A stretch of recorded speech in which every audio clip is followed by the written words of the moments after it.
Pookode veterinary സർവകലാശാലയിലെ സിദ്ധാർത്ഥന്റെ മരണത്തിൽ നിർണായക വെളിപ്പെടുത്തലുകൾ പുറത്തായിരിക്കുകയാണ്. മർദ്ദിച്ച് കൊലപ്പെടുത്തും മുൻപ് സിദ്ധാർത്ഥിനെ കൊണ്ട് നിലത്തെ മലിനജലവും മൂത്രവും കുടിപ്പിച്ചിരുന്നതായാണ് ആ വെളിപ്പെടുത്തൽ. പോസ്റ്റ്മോർട്ടത്തിൽ ആമാശയത്തിൽ നിന്നും കറുത്ത ദ്രാവകം കിട്ടിയിരുന്നു.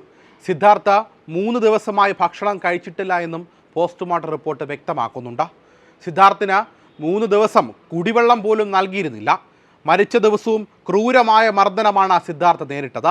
പ്രതികളെ ഭയന്നാണ് മർദ്ദന വിവരം പറയാതിരുന്നതെന്നാണ് വിദ്യാർത്ഥികൾ നൽകിയിരിക്കുന്ന മൊഴി.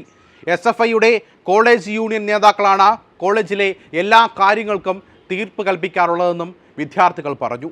വൈസ് ചാൻസലറും അധ്യാപകരുമൊക്കെ വെറും പാവകൾ മാത്രമായിരുന്നു.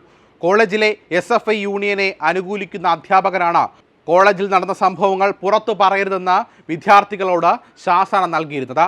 സിദ്ധാർത്ഥിൻ്റെ കൂടെ പഠിച്ച 4 പേരും സീനിയേഴ്സും ചേർന്നാണ് മർദ്ദിച്ച് അവശനാക്കി 3 ദിവസം വെള്ളം പോലും കൊടുക്കാതെ പാർപ്പിച്ച ശേഷം കുളിമുറിയിൽ കെട്ടിത്തൂക്കിയത് എന്ന് പിതാവ് പറഞ്ഞിരിക്കുന്നത്. മകൻ്റെ സംസ്കാരത്തിനെത്തിയ അവൻ്റെ സഹപാഠികളാണ് ഇത് എന്നോട് ചെവിയിൽ പറഞ്ഞത്.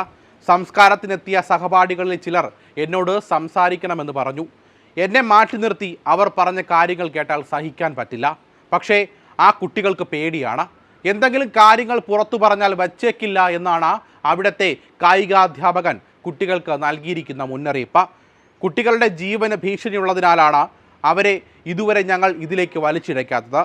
ഇനി ആ കുട്ടികൾ പേടിക്കേണ്ട കാര്യമില്ല. കാരണം ഈ സമൂഹം മുഴുവൻ അവർക്കൊപ്പം നിൽക്കുമെന്നും സിദ്ധാർത്ഥിൻ്റെ പിതാവ് പറയുന്നു. പോസ്റ്റ്മോർട്ടം റിപ്പോർട്ട് വായിച്ചു പൂർത്തിയാക്കാൻ എനിക്ക് കഴിഞ്ഞില്ല. മർദ്ദിച്ച് മൃതപ്രായനാക്കിയ ശേഷം 3 ദിവസം അവന് ഭക്ഷണമോ വെള്ളമോ നൽകിയില്ലെന്നാണ് റിപ്പോർട്ട്. അവന് ഭക്ഷണം കഴിക്കാനല്ലേ ഞാൻ 15 വർഷം ഗൾഫിൽ പോയി കിടന്ന് കഷ്ടപ്പെട്ടതെന്നും സിദ്ധാർത്ഥിൻ്റെ പിതാവ് ചോദിക്കുന്നു.